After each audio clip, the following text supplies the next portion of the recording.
Hello प्यारे विद्यार्थियों, आप सभी का अपनी पाठशाला में स्वागत है। आज दिनांक 29 जुलाई 2021 के इस्माइल 3.0 संबंधित गृह कार्य में हम कक्षा 7 में सामाजिक विज्ञान का जो गृह कार्य आया है उन प्रश्नों का अध्ययन करेंगे। आज नया पाठ स्टार्ट हुआ है। तीसरा पाठ है, तीसरा अध्याय हमारी बदलती पृथ्वी। इसका पहला वीडियो है आज पृथ्वी की गतियाँ। इससे संबंधित 5 क्वेश्चन आएंगे। इन क्वेश्चनों का हल अपन करेंगे। आप एक बार लिखने से पहले सुन लीजिए ताकि आपको समझने में आसानी रहे। चलिए पहला क्वेश्चन शुरू करते हैं अपन। स्थल मंडलीय प्लेट किसे कहते हैं? इन प्लेटों के पृथ्वी के आंतरिक भाग में घूमने के क्या कारण हैं? तो स्थल मंडल, स्थल का मतलब होता है ऊपर वाला, पृथ्वी के ऊपर वाला भाग होता है ना, स्थल भाग होता है उसको। तो बड़ा भूभाग होता है उसको स्थल मंडलीय प्लेट। तो देखिए इसको, आंतरिक नीचे है भूप्रपट्टी का मोटा, भूप्रपट्टी का कठोर भाग ऊपर वाला, जिसकी मोटाई लगभग 35 से लेकर 100 किलोमीटर तक मानी गई है।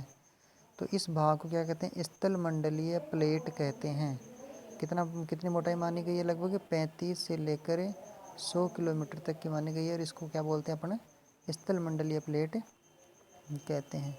ये प्लेटें समुद्री प्लेटों की तुलना में कम घनत्व की होने के कारण, ये आगे लिखा है कि क्यों तैरती हैं, ये घूमती रहती क्यों हैं? तो समुद्री प्लेटों की तुलना में कम घनत्व की होने के कारण महासागरीय प्लेटों पर तैरती रहती हैं। तो इसको आप नोट कर लीजिए। नेक्स्ट क्वेश्चन है, क्वेश्चन नंबर 2 है, पृथ्वी की कौन कौन सी गतियाँ होती हैं? ये पृथ्वी के किस भाग में लगती हैं? तो पृथ्वी की गतियों को 2 भागों में बांटा गया है। पहली तो है अंतर्जनित बल के द्वारा और दूसरी है बहिर्जनित बल के द्वारा। अंतर्जनित बल तो वो होता है जो पृथ्वी के अंदर आंतरिक भाग में लगता है, जो ताप और दाब के कारण उत्पन्न होती है ये गति।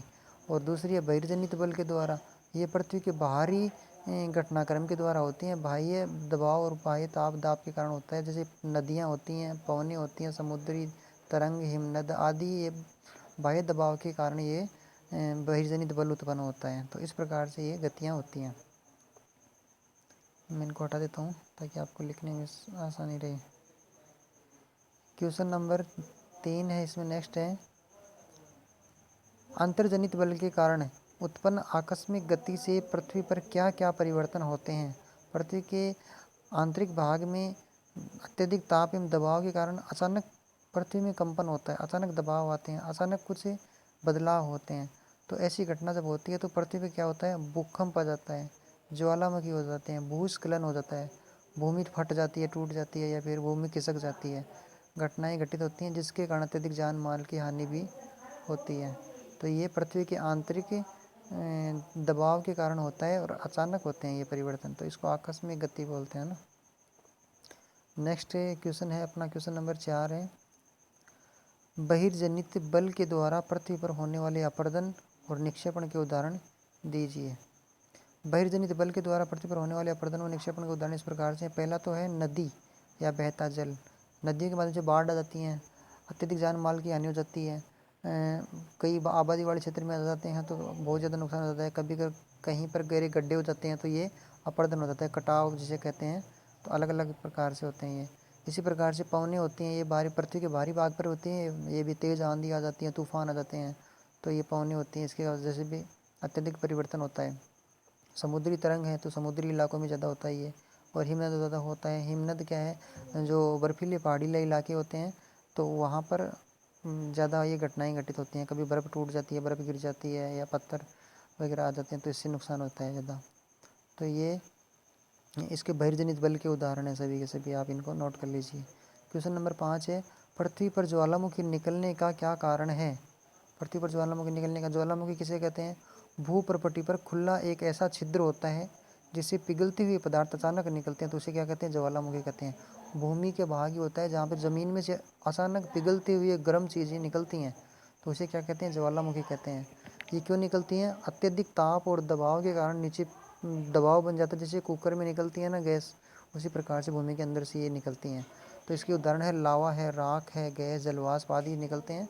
अब प्रश्न में पूछा है कि कारण क्या है, किस कारण से होता है, ये क्यों होता है? तो है प्लेटों के अभिसरण के परिणाम स्वरूप। जो भूमि की प्लेटें होने हैं तो वे आपस में टकराती हैं, तो जिसके माध्यम से दबाव उत्पन्न होता है और इसी वजह से परिणाम स्वरूप क्या होता है, ज्वालामुखी का निर्माण होता है या ज्वालामुखी का उद्भव होता है। इस प्रकार से 5 क्वेश्चन थे, 5 मिनट का वीडियो, एक बार आप ध्यान से सुन लीजिए और फिर इनको नोट कर लीजिए। धन्यवाद आप सभी का। अगली वीडियो में फिर मिलेंगे, तब तक के लिए आप खुशी खुशी से अपना काम कीजिए।